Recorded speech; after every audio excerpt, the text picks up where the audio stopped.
मराठी माणसं आणि कांदे पोहे एक वेगळंच नातं आहे. कांदे पोहे म्हटलं की प्रत्येक मराठी माणसाच्या घरी आठवड्यातून 2 ते 3दा हक्काचा नाश्ता असते. सगळ्यात स्वस्त आणि अगदी 5 मिनिटात होणारा हा नाश्ता. आणि विदर्भ म्हटलं की प्रत्येकाच्या घरी पोहे केलेच पाहिजे. कधी मुलगी बघण्यासाठी गेले असेल, तर कधी कोणाच्या घरी पाहुणे म्हणून गेले असेल, तर प्रत्येकाच्या घरी नाश्ता जो आहे तो फिक्स असतो. तसे महाराष्ट्रामध्ये प्रत्येकाच्या घरी वेगवेगळ्या प्रकारचे पोहे बनवले जातात. तर पोहे बनवण्यासाठी जे काही साहित्य लागते पोहे करण्यासाठी ते मी इथे कापून घेतलेलं आहे.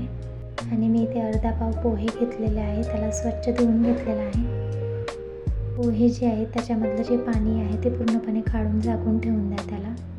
चला तर एका कढईमध्ये मी इथे फोडणीसाठी 2 चम्मच तेल टाकलेलं आहे.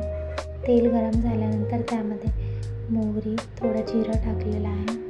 थोडे शेंगदाणे टाकून घ्यायचे. शेंगदाणे चांगले भाजून घेतलेले आहे. पोह्यासाठी म्हटलं की कढीपत्ता हवाच असते, तर कढीपत्ता टाकून घ्यायचा. त्यामध्ये बारीक चिरलेली मिरची, कांदा आणि आलू टाकून त्याला छान मिक्स करून घ्यायचं. कांदा फक्त मऊसूत होतपर्यंत शिजवून घ्यायचं. कांदे मऊ शिजले की पोहे पण छान मऊसूत होत असतात. कांदे जर कुरकुरीत झाले तर पोहे चिवट होत असते, त्यामुळे कांदे फक्त ट्रान्सपरंट होतपर्यंत शिजवून घ्या. आलू जे आहे ते ऑप्शनल आहे. थोडी कोथिंबीर टाकून छान मिक्स करून घेतलेलं आहे. चवीनुसार मीठ आणि थोडी हळद टाकून त्याला चांगलं मिक्स करून घेतलेलं आहे. आलू जे आहे ते ऑप्शनल आहे. कांदा फक्त मऊसूत होतपर्यंत शिजवून घ्यायचं. कांदे मऊ शिजले की पोहे पण छान मऊसूर होत असतात. कांदे जर कुरकुरीत झाले तर पोहे चिवट होत असते, त्यामुळे कांदे फक्त ट्रान्सपरंट होतपर्यंत शिजवून घ्या. आणि आपण जे पोहे धुवून ठेवलेलं होतं ते इथे टाकून द्यायचे आणि त्याला छान मिक्स करून घ्या. आणि आपण जे पोहे भिजू टाकलेले होते ते तुम्ही बघू शकता किती छान मोकळे झालेले आहे.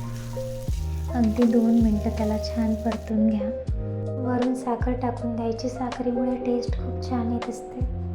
वरून कोथिंबीर टाकून त्याला छान मिक्स करून घेतलेलं आहे.